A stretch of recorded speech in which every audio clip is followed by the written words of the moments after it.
We're here for another episode of the Allan Miles Show. And today I want to talk through 15 things that I've learned in the past 37 years. And I think when I look at things, obviously I've been through quite a lot of life. I've had experiences, I've had success, I've had failures, I've had ups, I've had downs.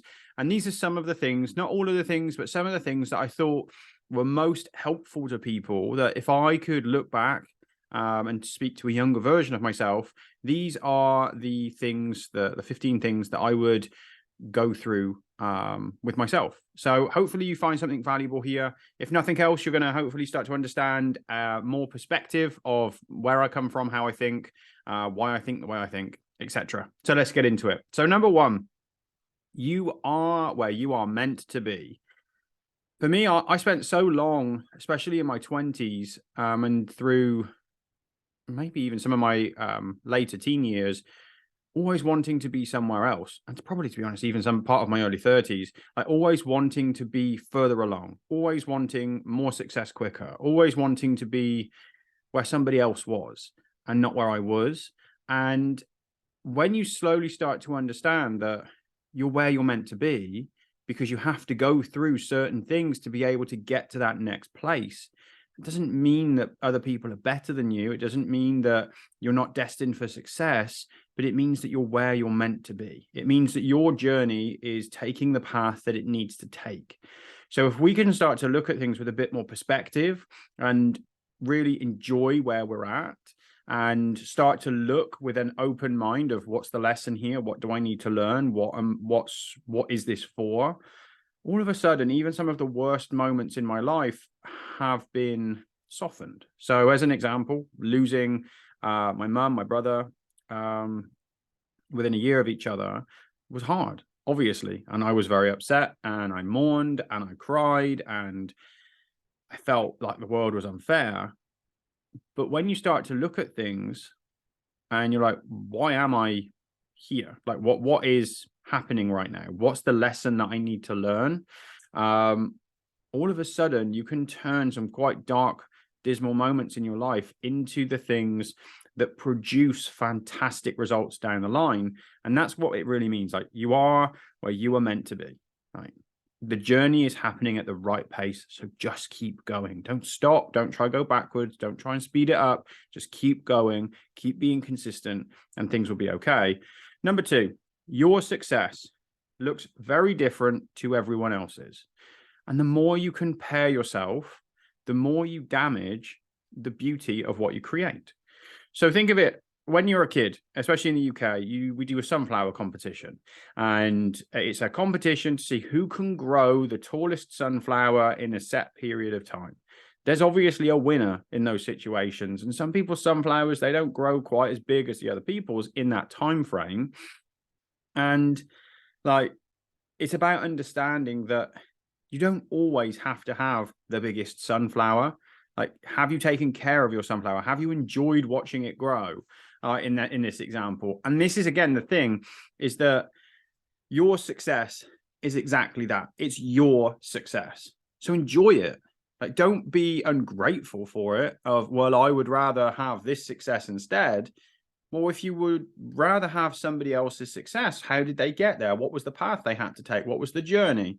And you don't know what problems they have. So it's about understanding that, yes, always we want to push, and yes, we always want to try and be more successful, but don't do it at the detriment of the success that you are already having, however big or small it is. Celebrate the wins, be acutely aware of the losses, learn from them, but don't damage that success that you're having by thinking it's not good enough. Like, enjoy those small wins, because if you can compound lots of small wins together, like lots of 1-0s, and sometimes even a 1-1 draw is better than losing. Those things compound together to put you in a situation where you can go and win a championship. You have to be consistent, and you have to celebrate the things that are going well. Number three, every terrible situation can be turned into a positive situation. Much like I was just saying at the beginning, like, you are where you're meant to be. You can take the worst moments, and I would actually say the worst moments in my life have all created the best moments in my life. So obviously not in that moment. It's taken obviously time to heal and time to learn from those situations and be able to move forward. But actually, every single terrible situation in my life has created a beautiful, incredible, like life-changing, positive moment further down the road. And without those terrible things happening, none of those positive things would have happened on the other side of it. And it's almost as though I kind of look at it from the perspective of life teaches you lessons. Sometimes like good things happen to bad people, and sometimes bad things happen to good people. Like life isn't fair necessarily, but it's about understanding and thinking about it from the perspective of the deeper the valley, the higher the peak. So I'm at a point in life now where, if I'm honest, most of my worst fears have actually come true at some point in another. But it's allowed me to go on and achieve a higher peak than I ever thought possible, because it builds something inside you as you go through those terrible situations, because there's no getting around. Like losing somebody you love is terrible. A business going bankrupt is terrible. Like losing your dream is a terrible thing.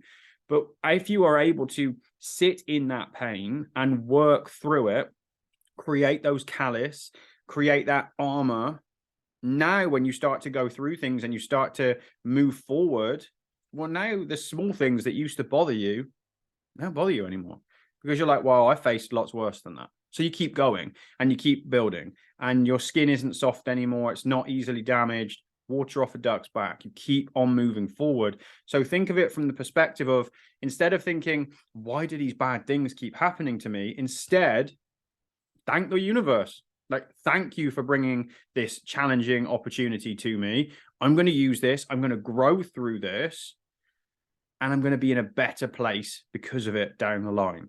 You're going to pay your dues up front instead of having to pay them further down the line. Next one, number 4. Having an amazing life is a simple equation of expectation versus reality. Now, what I mean by that is that sometimes people think that life should be this incredible thing. It should be very materialistic. It should be driving a Rolls Royce everywhere, drinking champagne for breakfast, flying first class, but you haven't done anything in your life. You haven't actually achieved anything. You just think you should have it, like an expectation. And your reality is you have to catch the bus. You're struggling to get enough money together to put food on the table, and you work on a checkout. Nothing wrong with that. But all of a sudden you look at your life and you're like, my life sucks. I hate it. Like it's rubbish. Whereas that person who has the reality of, I'm a hard worker, I'm going to learn to do X, Y, Z thing.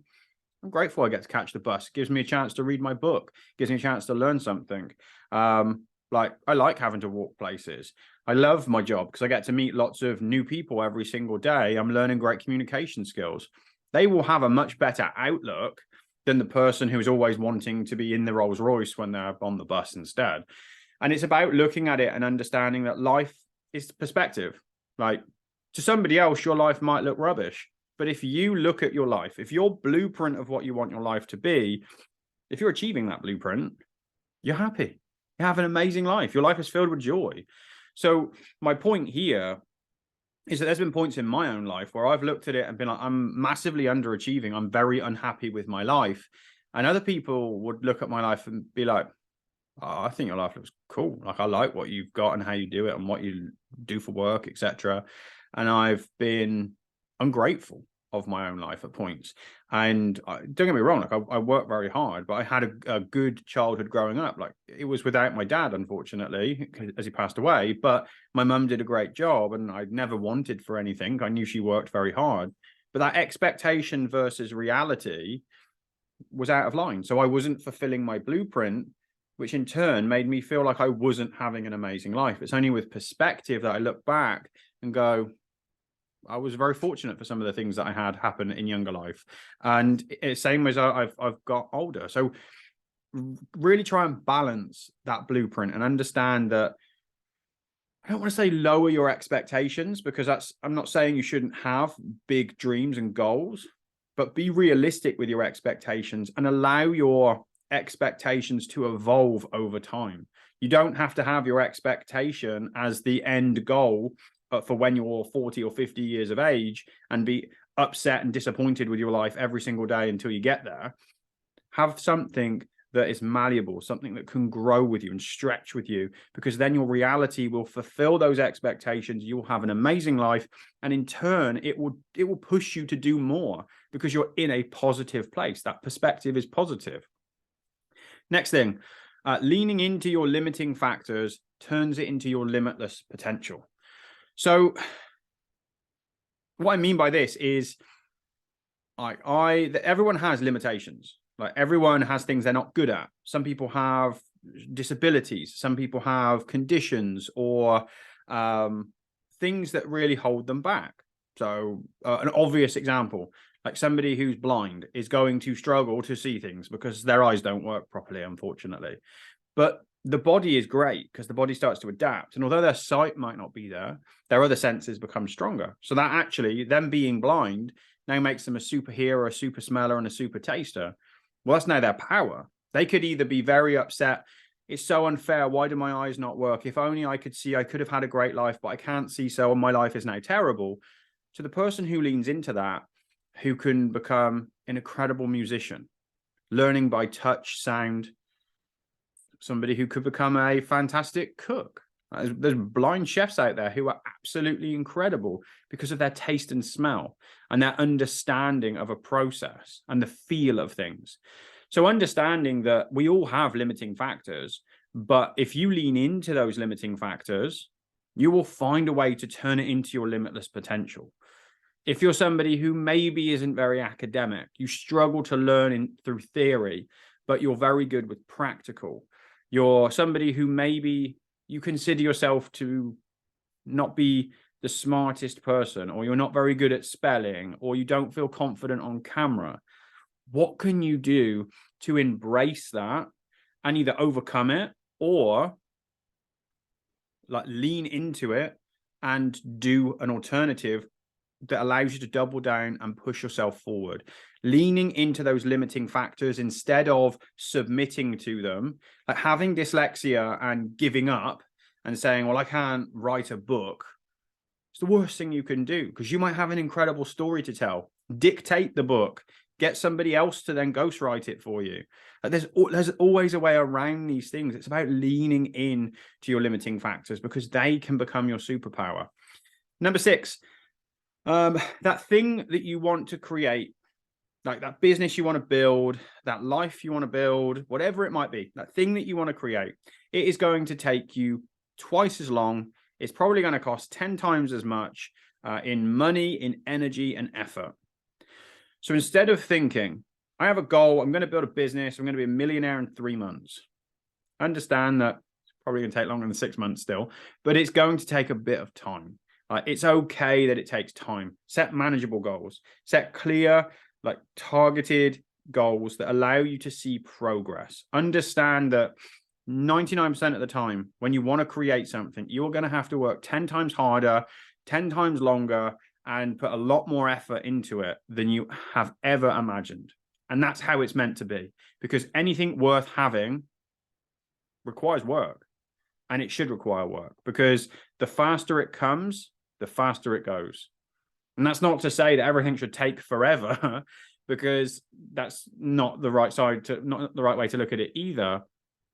But what I'm saying is, you have to go through the process. You need to pay your dues. You need to do the work. You need to build a solid foundation to build upon, no matter what it is you're building.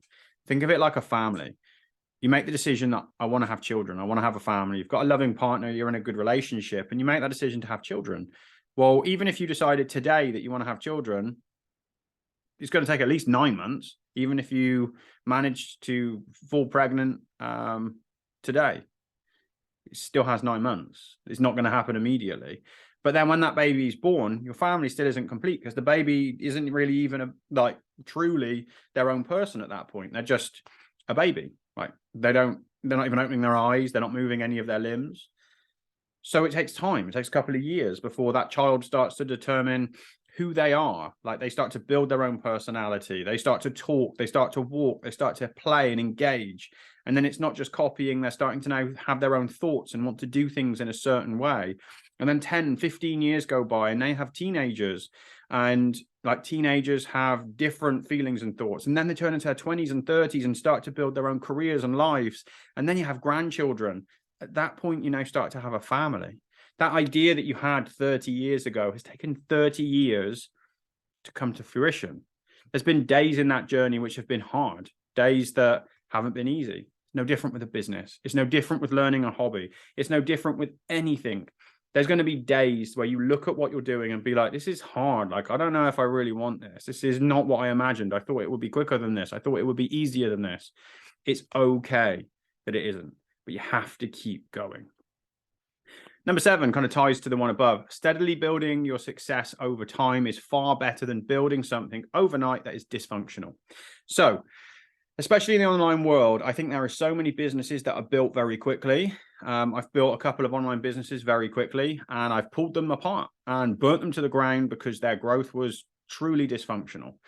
It left me feeling miserable. It impacted my mental health. It was not a fun environment to work inside of, and it wasn't what I wanted to create. A younger version of me would have carried on, would have persevered, and carried on doing it because I felt I had to, because I'd already built something and it would be wasteful to throw it away. The reality is, it's better to build things slowly and consistently, build that solid base, and then build on top of it, layer it. And instead of having this rapid growth, because even if you look at some of the biggest players in the online coaching world, some of them have had very rapid growth. But if you truly study their journey, a lot of them have had a lot of dysfunction in that growth, which has pushed a lot of them to breaking point. Some of them have broken and have then left the space. Others have had to really pull things back and rework it to build it back up and make adjustments, etc. The alternative is to pull it apart and rebuild it from scratch. So dysfunctional growth is a dangerous thing, because just growing something very quickly doesn't necessarily mean it's a success. Not for the long term, not for you personally. Putting some money in your bank account might solve your problems today, but it isn't going to solve everything that is happening in your life if you have a dysfunctional business that's dominating your life, making you miserable, and no amount of money will cover that. So building things successfully over time is the key. Number 8, finding out who you really are, so that you are not being conditioned. So like finding out who you really are is a really important thing. As we grow up, we all think we know who we are, but actually we're just normally the product of the conditioning we've received through our parents, through TV, through society, through our church, whatever it might be. And it's only when you take yourself on a journey, and for some people, this journey looks different. For me, this journey was simply asking myself 30 questions every single day for a month and answering them in a book. It wasn't particularly exciting, but for me, it created an incredible change. For some people, it's about traveling around the world, going off into a jungle on their own for 3 months at a time to discover who they are and become comfortable with themselves and answer their demons. But everyone's got a slightly different approach. But the one thing that everyone agrees on is understanding who you are is absolutely critical to long-term happiness. Because if you don't know who you are and you don't know what you truly want, and you just go along to get along, or you just go along because you think you have to do what you have to do, you don't have to do anything in this world. It's the biggest lie we've ever been told. You don't have to have a 9 to 5. You don't have to go to higher education. You don't have to be a parent. You don't have to not be a parent. You don't have to be happy all the time. You don't have to go to the gym. You don't have to not go to the gym. You don't have to eat your vegetables if you don't want to. And you don't have to eat meat, or you don't have to not eat meat. There's a million different things. Like, you can decide exactly what you want in your life, in your business, all of the time. It's okay. And it's not selfish. It's actually probably one of the most unselfish things that you can do, is to find out who you truly are and live up to that reality and build your life around that person. Because then the people in your life get you. They don't get some masked version of you. They don't get some fake version of you. They don't get some idealistic version of you. They get the real you. Someone that you wake up and you are every single day without trying. The real you. That amazing person inside there. Finding out who that is probably on this list one of the biggest changes in my life, being able to become comfortable with who I am and understand that I do have a place, that I do have value, and that Allan Miles has great things to add to not only my world, but the world of the people I touch. That's a big thing. If you can get to that place to understand who you truly are, you can create amazing things in your life. The next thing, never settle. For me, big one. Needs to be ratcheted back sometimes in some people who are very, very competitive to push, because it can sometimes encroach on that expectation versus reality and kind of trying to speed up success or comparing yourself to other people, but never settle. Like always moving forward, like a steam train rolling forward. Nothing's going to stop you, never settling, because the moment you settle is the moment things start to fall apart. Here's a great example. Think of how many relationships you can look at of people you know, maybe a relationship you've been in, maybe even a relationship with like your parents had, as an example. The moment they start to settle in that relationship, and ultimately you're saying you stop trying. The moment you stop trying is the moment things start to fall apart. So you have to always try. You have to always push, because the moment you settle, things start to fall apart and they become flat and they become mundane. Never, ever settle. It's one of the things that I remind myself of on a daily basis to keep moving forward. Next one, number 10, 5 more to go. Money is not the thing to focus on. I've spoke about money a fair bit through this list, but money is not the thing to focus on. Like, you absolutely need money. And I'm not in the camp of saying you don't need money in life. Look, I've been broke. I've been not broke. Having money is a much better way to be than not. It opens more doors. It gives you a base level of certainty in your life, but you don't want to focus on it. If it's your only thing you focus on, well, you have a very toxic like sole focus. Instead, personally, I like to focus more in on the impact or the result that you can create. Because what that means is that now I'm not thinking of how do I make £1 million? I'm now thinking of how can I impact 100,000 people? Like, you stop being so confined, because otherwise you go £1 million. Okay, well, I could help one person for 1 million, 2 people for 500,000, 10 people for 100,000, 1,000 people for blah, blah, blah. Like, you run the math and you just have this set number in your head. So you start meeting that number of like, how can I sell this number, instead of how can I help all of these people? You stop thinking about the money and the money starts to come. It's a peculiar phenomenon, but it seems to happen all of the time. The moment you focus on the impact, the moment you focus on helping people, is the moment that everything starts to fall into place. But you have to actually focus on it. You can't just say outwardly, yeah, I'm just focused on creating impact and change in the world. And then every time nobody's looking, you're looking and writing down like how to get to £1 million. I've been there. I've done that. It's disingenuous. It's not true. Now we're very much at a point, especially with our business, our company ethos, our mission statement used to be this really long page of writing that I couldn't remember, which made me start to wonder, is this actually my mission? Whereas now it's very simple. How can I help you?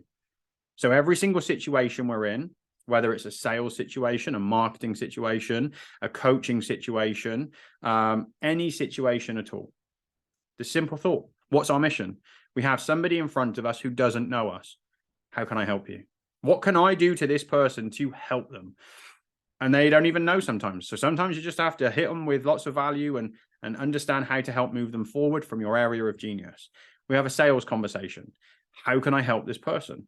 Sometimes it's going to be buying our program. Like, sometimes it's going to be giving them advice. Sometimes it's going to be understanding that, okay, I can't actually help this person with what I have in place right now. Do I need to start to create something new, which creates innovation? Then when you're in that place of innovation, you're sat there thinking, how can I help more people? What can I do that will help more people with no constraint? And you start to come up with these incredible ideas. And then it's about understanding, how do you make those ideas come to life? Same on the coaching side, sitting down in front of a client. What are they experiencing right now? How can we help move them forward today? What do we need to do to get them to that end goal? How can I help you has been one of the biggest changes from a mission statement perspective. So simple. It's something that I've thought my whole life as a human being of just wanting to be a good person to help people, but never thought that that would be okay in business. But it is. That's essentially how we approach what we do. And by not focusing on the money, we create more money than we ever thought possible. The next thing, leaving your ego at the door.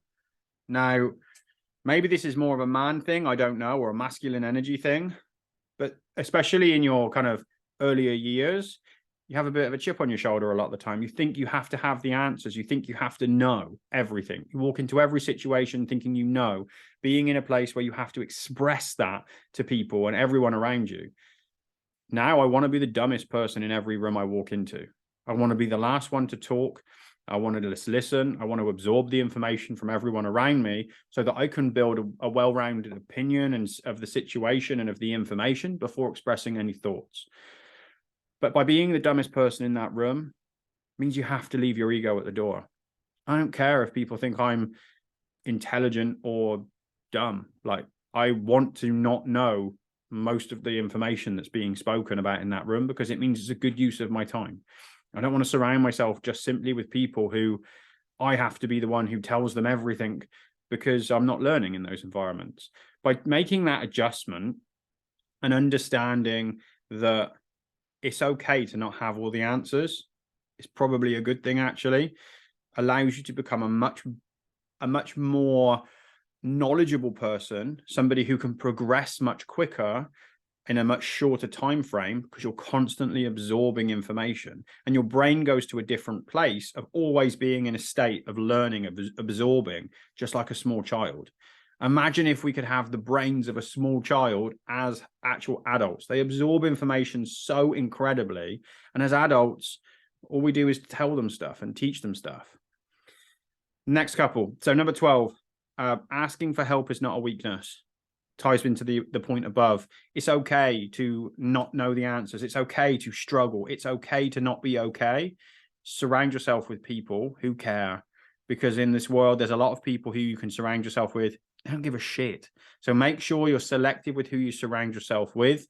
Bring people close to you who do care, who you have each other's backs, because asking for help is not a weakness. It's actually a massive strength, being able to know that you need support. Number 13, understanding that time is more valuable than money and learning the skill of leveraging your time. So this is that typical lesson of standard working class versus business owner situation. So understanding that, yes, you can go do the work. You could go work 40, 50, 60 hours per week, pick up a wage, and that's good. You could earn some good money doing that. But learning how to leverage 10 people, 100 people, 1,000 people, so that your 8 hours can then be leveraged into 800 hours, that is how you understand really how to produce money on the bigger scale. But understanding that being at work all hours under the sun, when your children are at home missing you, you're missing them, you're not spending time with them, that cannot be found again.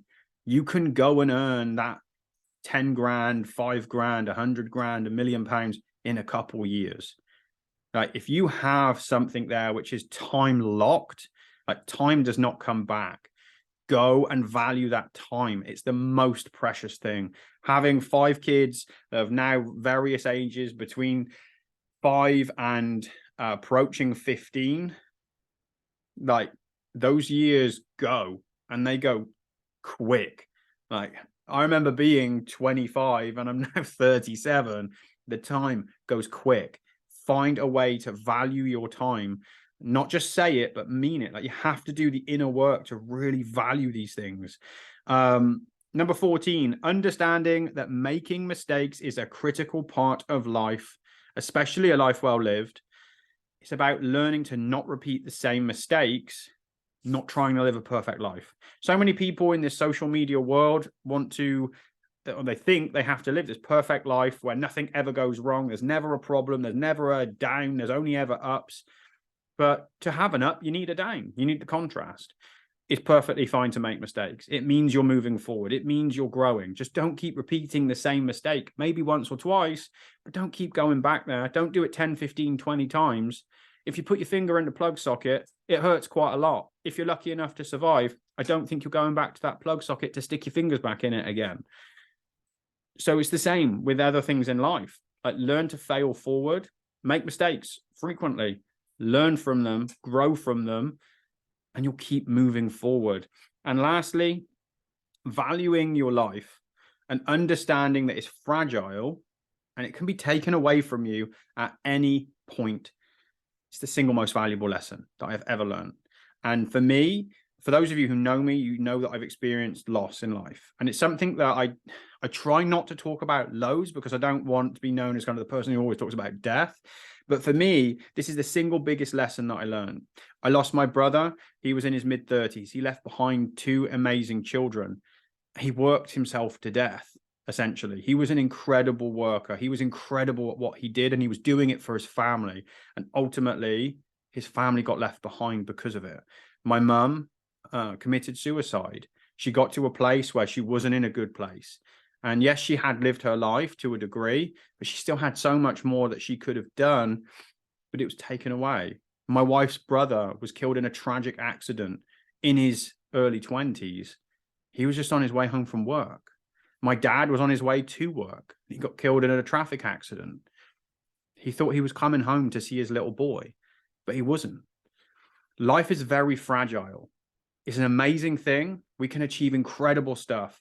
We can build massive businesses, build incredible families, go on amazing trips, experience everything that life has to offer. But the thing we have to do, in my opinion, is we have to respect it. We have to understand that tomorrow is not a given.